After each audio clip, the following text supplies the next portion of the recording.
This is Jerningham here. Finland people want to join NATO. Russia won't. Channel 4 News, UK. Not Dublin, Scotland, Wales.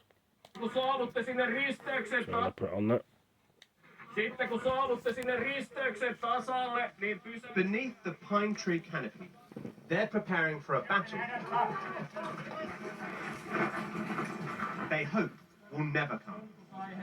Nervous faces, twitching hands, citizens in disguise. We have a training session going on what to do when you're coming back to your vehicle after you have abandoned it so it's not been booby-trapped. You could call this Finland's Dad's Army, a voluntary defence course, open to both those refreshing their skills after conscription and completely new starters, aiming to fight for their country. This conflict has sparked some interest in many people's brain. Like, I think most of my basic course at this very moment, working behind me, are very fresh learners. Let's put it like that. So there are people from all walks of life. My name is Marko Järvelin. I'm a financial consultant. Anssi Boreme, doctor. Daniela Nieminen, a quality assurance engineer. Finns are always ready to defend themselves and each other. National service means this country can call on 900,000 reservists. That was always a precaution, but their neighbours' aggression has been a turning point. Applications to train here have gone up tenfold. The most popular courses, shooting practice and anti-tank combat. Here, they're learning self-defence. And that's a reflection of the rise in concern around Russia's actions since the invasion of Ukraine. And that's also seen in wider society, where support for joining NATO has tripled in just a matter of weeks. Before the war in Ukraine, why did you think it wasn't right to join NATO? As the environment has been changing and the politics have been made clear that Russia is not intending to honor anybody else's wishes and laws. And so in that sense, we need to also change our views.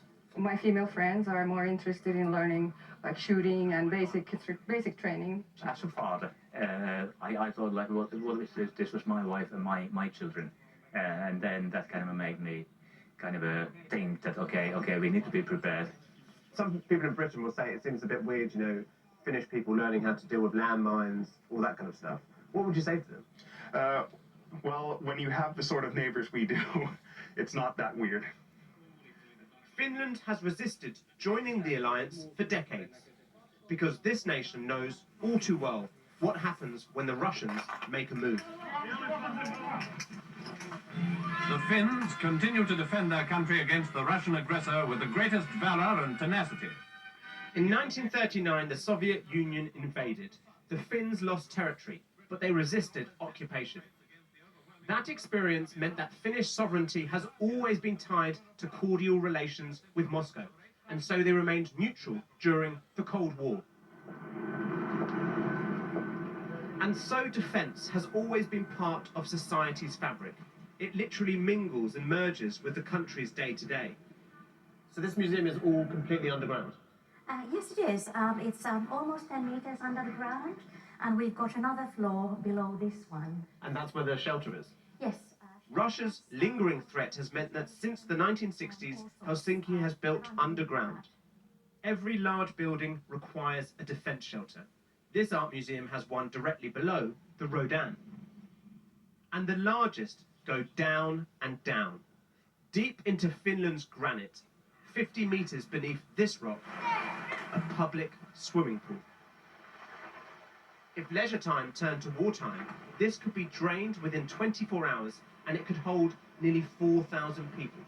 And all of these locals know which shelter is theirs, whether it's in the basement of their apartment block or right here beneath the diving board. We Finns, we are prepared for the worst, but we hope for the best. Hi, nice to meet you. Yes. Yet if that is Finland's motto, why did it take so long for politicians to want to join NATO?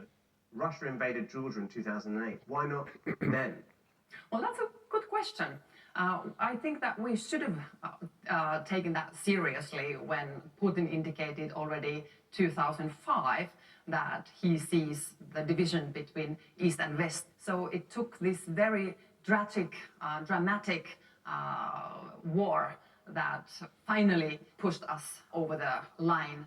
Is there, at the same point as thinking this is the right move to join NATO, there's also a regret about having to do it? Russia has distanced itself from the European security order, and it is their choice.